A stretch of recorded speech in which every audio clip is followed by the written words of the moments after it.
Ele já está me esperando aqui. Nós vamos conversar agora aqui na sala de estar. Tudo bem? Doutor, seja bem-vindo. Aliás, você trouxe para a gente aqui também uma série de maquetes. A gente chama de maquetes, Pode ser. isso? Isso. Vamos falar sobre um assunto, doutor, que eu vou ser bem sincero para o senhor. O que a gente recebeu de pedidos para que a gente falasse sobre a questão da dor lombar, e até foi um pedido pessoal meu, porque eu sinto muitas dores nessa região lombar. Doutor Rafael, eu queria perguntar, o que é exatamente essa dor que nós sentimos nessa parte tão importante que a gente parece que movimenta muito? É de esforço? Ela tem uma causa, um princípio dela? Boa noite, Fábio. Bom, a gente primeiro tem que considerar que a dor lombar, ela é um conjunto de sintomas, né? Certo. Existem várias causas que podem afetar essa região da coluna, né? Certo. Seja ela uma má postura, seja ela um esforço muscular, por exemplo, em pessoas que fazem treinamento físico de forma exagerada. E isso leva a uma overuse, que a gente chama, ou seja, um excesso de treinamento e o excesso do uso dessa musculatura. Pode ter uma causa por uma doença degenerativa, como a artrose, por exemplo, uma doença inflamatória, como a espondilite, que é uma doença reumática, autoimune. Tá. Então, são várias causas que podem afetar essa região e causar dor nessa região da coluna. Como que a gente diferencia as dores para ter, ou existe alguma maneira para a gente reconhecer que essa dor é proveniente de um caso ou outro, ou somente com um diagnóstico muito específico para saber? As dores têm características diferentes, né? Tá. O ideal é que esse diagnóstico ele seja completo, né? Tem um exame físico, né? O exame radiológico complementar, o exame de imagem complementar, o exame físico e clínico do médico, né? Junto com o exame também do profissional de saúde, seja ele fisioterapeuta, um educador físico que pode vir a tratar, né, essa dor lombar de uma outra forma. Mas, enfim, a gente tem que diferenciar que, primeira coisa que a gente tem que saber, onde é que está localizada a região lombar. Tá. Né? Na nossa coluna, nós temos 4 principais regiões. Tá. A gente tem, primeiro, a região cervical, Tá. que é essa região acima, né, a região do pescoço. Embaixo da região cervical, nós temos a região torácica, né? Tá. Embaixo da região torácica, a região lombar e na região entre as bacias, nós temos a região do sacro. Né? Tá. A Aí região... onde fica, aquele que fica bem embaixo. Isso, entre os quadris, né, Certo, na região da certo. bacia. É a região onde faz a ligação entre a região lombar e a região do quadril. A região lombar, ela se encontra entre as últimas costelas, porque as costelas elas se ligam às vértebras, Tá. aqui atrás e vêm para frente. Então, entre as últimas costelas e a região da bacia, eu tenho a região lombar. Uma dor nessa região, a gente considera como uma lombalgia. Tá. Se dói nessa região e apresenta uma irradiação para o membro inferior, por exemplo, a gente considera como uma lombociatalgia, devido provavelmente ao acometimento do nervo ciático por uma compressão. Provavelmente, um exemplo, a gente tem uma hérnia de disco causando a compressão do nervo ciático, que sai dessa região e desce para o membro inferior. Então, a dor lombar, ela tem que ter característica de ser uma dor posterior. Tá. Né? Uma dor anterior da região epigástrica ou da região umbilical, da região anterior do nosso corpo, ela não caracteriza uma dor lombar. Tá. O que é muito confundido é que a dor lombar ela pode ser confundida com a dor renal, por exemplo, de uma cólica renal. A diferença básica é o seguinte, a dor lombar normalmente ela melhora com o repouso. Ela pode atenuar ou melhorar por completo com o repouso. Né? Já a dor renal não. A dor renal ela permanece mesmo com repouso. A dor lombar ela tende a aumentar a dor com alguns movimentos específicos, seja a flexão da coluna ou, enfim, um aumento da distância da caminhada, o uso dessa musculatura tende a aumentar se essa dor tem característica lombar. A dor renal ela vai ter uma dor agudizada, normalmente muito forte, né? Independente se você use essa musculatura mais ou se você esteja em repouso, ela vai estar sempre atenuante. Eu queria só fazer uma observaçãozinha e queria entender uma coisa. Por exemplo, se a gente deita naqueles colchões, normalmente agora nós temos os colchões mais ortopédicos, não é? Certo. Um colchão mais duro, um colchão que tem uma certa, um certo grau de Rigidez. rigidez. A gente pode piorar uma situação dessa que o senhor está explicando para a gente, porque me parece muitas vezes, e vou usar o meu exemplo para isso, Uhum. que você dorme, quando você acorda, parece que dói mais. Eu não sei se é por causa da distensão, da posição. É possível que isso É aconteça? possível que aconteça. O que a gente fala é o seguinte, o colchão é sempre uma polêmica, né? É, As pessoas tendem a gostar mais de um tipo de colchão do que outros, né? tá, Mas, assim, em vias de regra, o colchão ele não pode ser extremamente duro, como, tá, por exemplo, dormir no chão, né? sim, Nem pode ser extremamente mole, né? Macio demais, para que também não cause tanta deformidade. O colchão duro ele não vai permitir com que seu corpo ele amorteça, ou seja, ele tem as curvaturas normais que a gente apresenta. E o colchão muito mole, ele vai afundar demais e causar mais deformidades. Então, o ideal seria aquele colchão, vamos dizer assim, de espuma ortopédica, não um colchão de madeira, né, que a gente encontra muito, mas um colchão que ele seja firme, não seja tão mole ou tão flexível assim, mas que ele seja elástico, vamos dizer assim, tem uma elasticidade suficiente para permitir a moldagem do seu corpo e não causar deformidade. Então, muitos pacientes reclamam comigo em relação a esse colchão mais ortopédico, o colchão está me causando dor, eu estou com dor na região lateral do quadril, por compressão, que a gente chama de bursite trocantérica, eu estou com dor na coluna, meu pescoço está doendo também. Então, muitas vezes o problema é ou o colchão, ou o jeito de dormir da pessoa também, entendi. independente se ela tem um problema, por exemplo, uma hérnia, uma artrose ou um problema muscular. Às vezes, simplesmente a postura de dormir pode desencadear a dor também. Tá. A dor lombar, ela é assim, uma dor que a gente pode dizer que é mais acometida na velhice, ou adolescentes e crianças também podem sentir esse tipo de dor? Podem sim. É mais esperado, né, que a gente tenha mais acometimentos em pessoas mais idosas, né, Tá. devido a alguns desgastes articulares, enfim, as mudanças biomecânicas que a coluna vai ocorrendo na coluna durante o desenvolver da sua vida. Tá. Mas tem cada vez mais pacientes jovens chegando para o tratamento por dor lombar ou dor cervical ou uma lombociatalgia com irradiação. Isso pode ser causado por a má postura. Hoje, um dia, com a tecnologia, muito tempo na frente do computador, sentado de forma errada, muitas vezes as carteiras escolares não são adequadas Carregar para... mochilas também. Também. A gente encontra muitos adolescentes carregando a mochila com a alça só, por exemplo. Isso causa uma alteração biomecânica completa do quadril, da região lombar, da região torácica, do ombro e da região cervical. A OMS, a Organização Mundial de Saúde, ela recomenda que a criança e o adolescente, ele utilize até, no máximo, 15% do peso corporal dele na mochila. E a gente sabe que isso muitas vezes é aumentado, né? Então, vamos dizer, uma criança de 10 anos com 40 quilos, ela tem que carregar até 4 quilos, 4,5 quilos. E muitas vezes 3 livros que ela carrega para a escola já é mais do que isso. E isso, ao longo do tempo, a gente sabe que a criança está desenvolvendo, está crescendo, está modificando a sua postura, e isso, ao longo do tempo, pode trazer acometimentos posturais, desvios na região da coluna, desvios posturais e causar acometimento doloroso na região da coluna. Eu estou sentado de perna cruzada aqui. Mostra aqui eu sentado de pernas cruzadas. Aqui, tá vendo que bonitinho? Ficar muito tempo sentado assim de pernas cruzadas é prejudicial para a coluna? Também. Então, deixa eu descruzar. Também. Sério mesmo? Sério mesmo. Por quê? É o seguinte, quando a gente senta com a perna cruzada, a gente acaba desnivelando os nossos quadris, vamos dizer assim. Tá. Então, se a gente acaba sobrecarregando um lado só da coluna, causando o desvio dessa coluna. Tá. Então, se eu tenho o costume de sentar sempre assim, com a perna cruzada, ou sentar por cima da perna, isso pode, com o tempo, causar alguns desvios posturais. Uma postura viciosa você pode adotar também, e isso vinha trazer acometimentos na coluna. Tá. Além de alguns estudos mostram que se você senta com a perna cruzada, ou seja, por cima da perna, você também pode cometer o encurtamento das musculaturas posteriores dos membros inferiores. E a gente sabe que os membros inferiores, eles são fundamentais, né, na biomecânica da caminhada, enfim.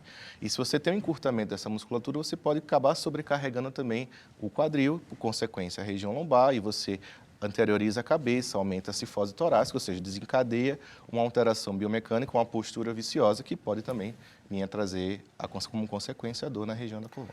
Nós temos muitas senhoras que são donas de casa, que nos acompanham também aqui diariamente, e algumas delas reclamam, né, de pias muito baixas. A posição da pia também influencia? Também. Normalmente os pedreiros, né, eles têm a altura padrão. Né? Tá. Isso aqui é a altura padrão da pia, mas a altura padrão, para mim, é diferente para você, diferente para sua esposa, diferente para uma pessoa mais baixa ou mais alta do que eu, por exemplo. Tá. A altura ideal da pia seria na altura do seu umbigo. Então, se você é mais alto que a sua esposa, por exemplo, e você regula a altura na altura da região umbilical dela, vai ficar muito baixa para você. Então, você vai precisar fazer uma flexão, uma anteriorização desse tronco, sobrecarregando as musculaturas lombares para poder segurar a sua postura, principalmente o músculo que a gente chama de quadrado lombar, ou os músculos eretores da espinha, tá? Da região da coluna. E essa sobrecarga, se você vai ficar muito tempo lavando a louça, por exemplo, essa sobrecarga mecânica vai trazer dor. Né? Então, a altura influencia também nessa questão da dor lombar. Tá. É fundamental que tenha uma pia, vamos dizer assim, mais ergonômica, né? Regulada num padrão de altura normal, altura ideal, para que você não tenha tantos acometimentos assim. Olha só que interessante, né? São coisas do dia a dia que a gente nem passa pela cabeça, não é? Que alternativa teria para quem tem pia muito baixa? Não tem, né? Eu sempre falo o seguinte, o ideal é que você regule a pia na altura daquela pessoa que é mais alta que você. Porque é muito... Vamos supor, por exemplo, agora não tem como a pessoa mudar a posição da pia, não é? Isso. Então, a gente tem algumas alternativas. A gente pode utilizar, vamos dizer assim, banquetas, né? Entre 15 e 20 centímetros, onde você pode apoiar o membro inferior e aí você vai tirar a sobrecarga e a postura de anteriorização que você usa. Então, você pode apoiar a perna. Eu tenho uma aqui, seria mais ou menos isso aqui, dá licença, vou levantar aqui, que a gente está ao vivo, é assim mesmo. Seria isso aqui, doutor? Pode ser. Um pouquinho mais baixa, muitas vezes, né? Então, o fato de você estar... Qual seria a posição que uma pessoa poderia utilizar? Talvez um pouquinho mais baixo, tá? Mas o simples fato de eu estar aqui na minha pia, uma outra coisa que influencia, Fábio, é a distância da torneira. Tá. Se a torneira é lá na parede, eu vou fazer isso aqui para lavar a louça. Tá. Então, o ideal é que a torneira esteja do meio da pia para frente. E eu posso descansar simplesmente apoiando a minha perna. Então apoia uma das pernas na banquetinha. Cansei, troca de lado. Já alivia? Já alivia. Então, já tira a sobrecarga da musculatura da região lombar. Tá. Porque quando eu não tenho esse apoio, o que é que eu vou fazer? Eu vou acabar fazendo essa postura, né? Eu vou adotar essa postura. Você fica inclinado, né? Isso. Eu posso começar correto, mas a partir do momento que eu vou lavando a louça, sei lá, tem muita louça para lavar, eu vou adotando a postura de flexão e vou sobrecarregando as musculaturas da região lombar. Então, no momento em que eu apoio o meu pé, eu tiro a sobrecarga, eu tiro essa postura viciosa e eu diminuo a sobrecarga muscular da região lombar. Entenderam? Então, ó, todo mundo com banquetinha para fazer, viu, Lucilene? Você também, tá? Você lava a louça assim? Lava com a pia mais baixa? Ah, tá na altura do umbigo, a sua tá certa. Tá certo. Vamos às perguntas dos telespectadores? Doutor, ó, você pode mandar pra gente 0 operadora 11 99440 6296. Vá mandando as suas questões que eu vou fazer aqui ao doutor. E tem muita pergunta chegando. Vamos começar com Mari de Campo Grande, Mato Grosso do Sul. Fábio, por favor, pergunte ao doutor se essa dor lombar pode se irradiar para as pernas. Sim, por uma lombociatalgia, por exemplo. Então, deixa eu só mostrar aqui. O que acontece? Entre uma vértebra e outra, eu tenho um disco intervertebral, que a função dele é, basicamente, amortecimento e impedir que uma vértebra toque na outra. Esse disco, ao redor desse disco, ele é constituído de tecido colágeno, de colágeno. Então, são anéis fibrosos em várias camadas. Porque no centro desse disco eu tenho como se fosse uma massa meio gelatinosa, que é essa massa meio gelatinosa que serve como um amortecedor. E esses anéisinhos ao redor dessa massa servem como uma parede para manter essa massa no centro e ela desempenhar um papel de amortecimento. Quando eu tenho uma sobrecarga mecânica ou uma doença degenerativa, enfim, qualquer coisa que venha causar alteração na coluna, eu tenho um aumento de sobrecarga nesse disco, né? E essa massinha, por aumento de sobrecarga, ela começa a pressionar a parede desses anéisinhos fibrosos e quando essa parede ela rompe, essa massinha extravasa para fora, formando a hérnia de disco. Tá? E essa hérnia de disco ela pode começar a pinçar, a tocar esse nervinho que sai da região da coluna, lá da medula. A medula desce... esse vermelhinho. Isso, esse aqui é a hérnia. Tá. A medula é essa partezinha amarela maior aqui, que sai lá do encéfalo e desce da coluna por dentro do canal vertebral. E entre uma vértebra e outra, ela vai mandando raminhos, que são os famosos nervos, de um lado e do outro. Quando essa massinha meio gelatinosa, ela extravasa, ou seja, ela rompe esses anéisinhos e extravasa para fora, ela forma a hérnia e essa hérnia pode começar a tocar, a pinçar esse nervinho e é aí que eu vou começar a ter os sintomas. Tá. Choque, formigamento, falta de força, dor, né? E quando isso acontece na região lombar e ela comete a região onde está saindo o nervo ciático, essa dor pode irradiar para o membro inferior, já que esses nervinhos que saem da região lombar, eles vão inervar os membros inferiores. Então, se eu tenho uma hérnia pinçando a origem do nervinho, que vai inervar os membros inferiores, eu posso ter irradiação para as pernas também. Porque a origem é lá na região lombar. Quer dizer, é independente, você sente nas pernas, mas na verdade vem exatamente desse caso. Ou você pode só sentir o acometimento no membro inferior, ou você pode sentir as duas coisas. A dor local na região lombar com irradiação para o membro inferior. Tá certo. Muito bem explicadinho, hein? Olha, boa noite, Fábio. Eu sou de São Paulo, meu nome é Leni. Gostaria de saber se a gravidez pode causar dor lombar. Sim, na gravidez a gente tem alterações biomecânicas, né? A gente tem um aumento da lordose, que é essa curvatura aqui da região lombar, porque você tem aqui na região do útero a formação do feto, a formação do bebê. Então você tem um aumento dessa lordose, um aumento da sobrecarga mecânica, porque você está carregando um novo peso. E ainda tem outro fator também, que é a liberação da relaxina, que é um hormônio que aumenta a elasticidade na mulher grávida. E uma mulher com um aumento dessa elasticidade, ela também pode aumentar a sobrecarga nas articulações e na região muscular também. Então, a gravidez pode sim, mas a gente tem como prevenir com que isso aconteça, com que essa dor aconteça, seja através da fisioterapia, do pilates, para a pessoa que está carregando a criança, né, para grávidas, seja através da hidroginástica, da hidroterapia, existem terapias específicas que tratam essa questão da dor na região lombar, seja ela lombar, cervical, torácica, enfim.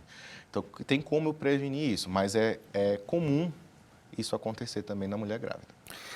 Vamos lá. Boa noite, doutor e Fábio. Eu sou Elizabeth. Tenho 2 hérnias de disco e uma está comprimindo a minha média, tá certo? A sua medula, talvez. Deve ser medula, então, ok. Gostaria de saber se é grave. Eu tenho 59 anos. As compressões medulares, né, que é mais ou menos o que acontece nessa demonstração, que é uma hérnia, em vez de ela sair de forma lateral, ela saiu mais centralizada. Ah, entendi. Né? Então, ela pode começar a comprimir essa medulinha que está aqui, passando nessa região. Normalmente, as hérnias mais centralizadas, ela tem uma característica um pouco mais agravante, né? Já que eu não tenho apenas uma compressão de um nervo, de uma raiz nervosa, mas sim do próprio saco dural, da própria medula. Entendi. Né? E dependendo do tipo de compressão, ela pode gerar uma isquemia, né, dessa medula, né? E muitas vezes já chegou até casos dos pacientes apresentarem a perda dos movimentos do membro inferior, né? A gente tem que lembrar, Fábio, que ter hérnia não é sinônimo de dor, né? Eu posso ter algumas hérnias, depende do tamanho dessa hérnia, de quanto essa hérnia saiu, se ela está pinçando algum nervo ou não, né? E eu tenho que prevenir o aumento dessa hérnia. Então, tem que fazer a reabilitação, fazer o tratamento medicamentoso e da reabilitação para prevenir o aumento e os acometimentos que essa hérnia pode vir a trazer. Tá. Olha só, boa noite, Fábio. Meu nome é Lohane, eu tenho 23 anos. Por ter tido muitas dores lombares por conta do serviço atual de agachar e puxar fardos com peças, eu fui diagnosticada com desvio lombar e fiz o tratamento com fisioterapeuta e passaram as dores. Minha preocupação é se retornarem essas dores. Já pensei em fazer aulas de pilates, isso pode resolver? Sim, pode ajudar bastante. O que consiste o tratamento?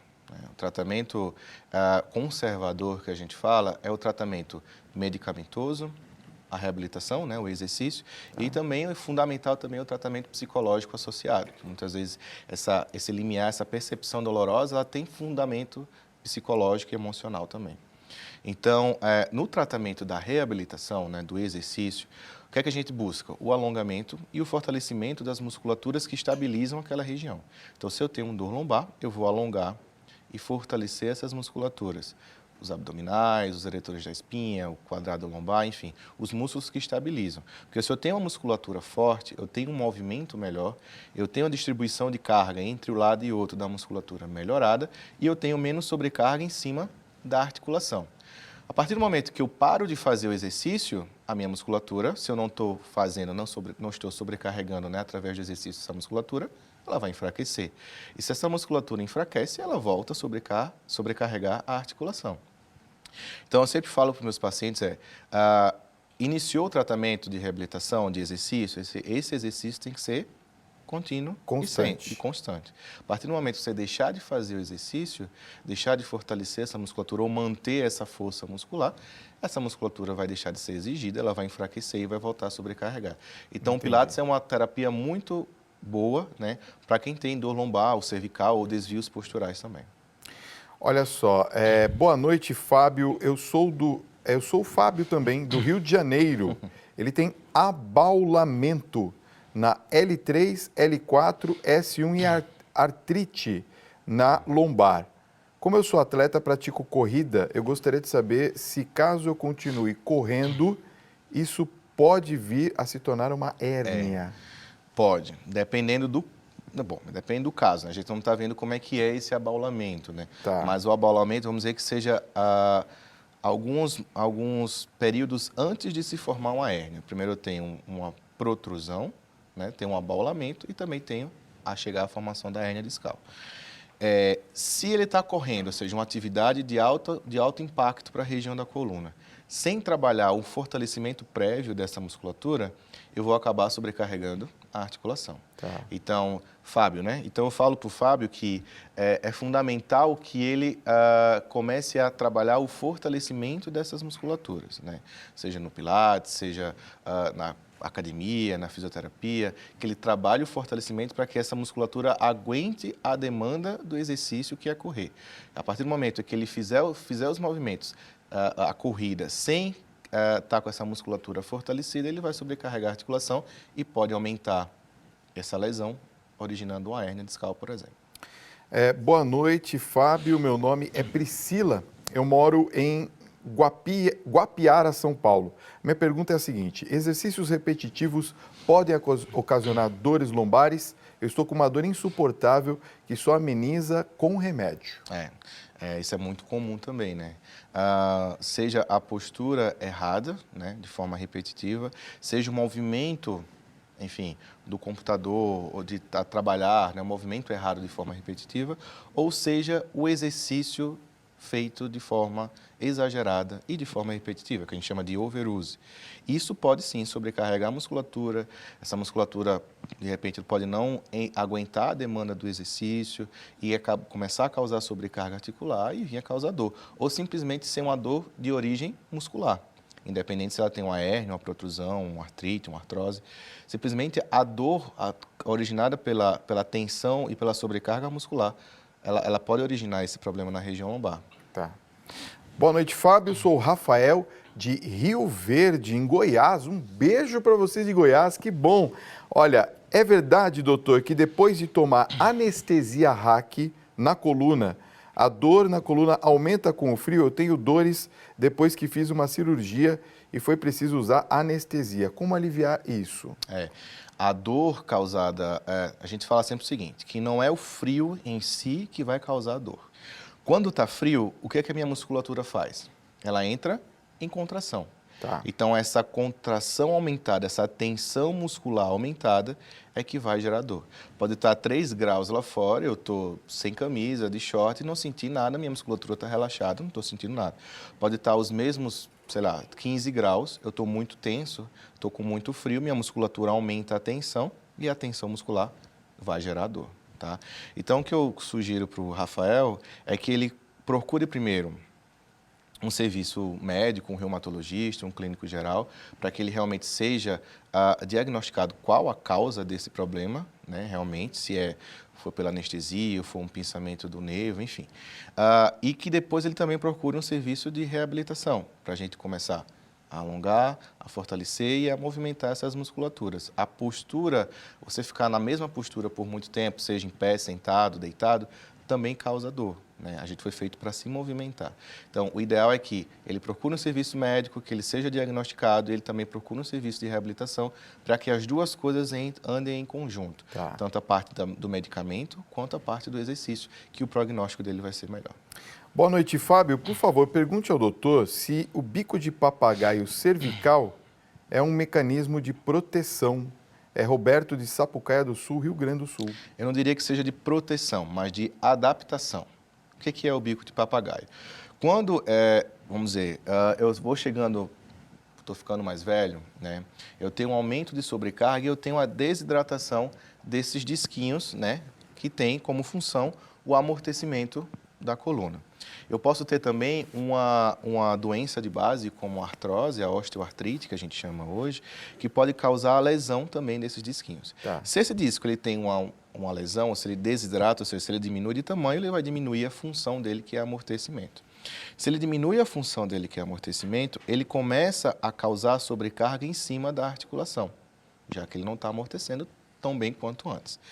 Como uma forma de adaptação, essa minha vértebra, ela vai começar a criar o aumento da área dela, ou seja, ela vai começar a criar os biquinhos para fora, para que eu tenha um aumento da absorção desse impacto, já que o meu disco ele não está funcionando tão bem quanto antes. Então, não é um mecanismo de proteção, mas de adaptação daquela articulação por deficiência da função do disco intervertebral. E esse osteófito, né, esse bico de papagaio, né, ele pode sim causar dor, ele pode sim chegar a pinçar um nervinho. Então, não é uma proteção, mas uma adaptação daquela articulação. Entendi.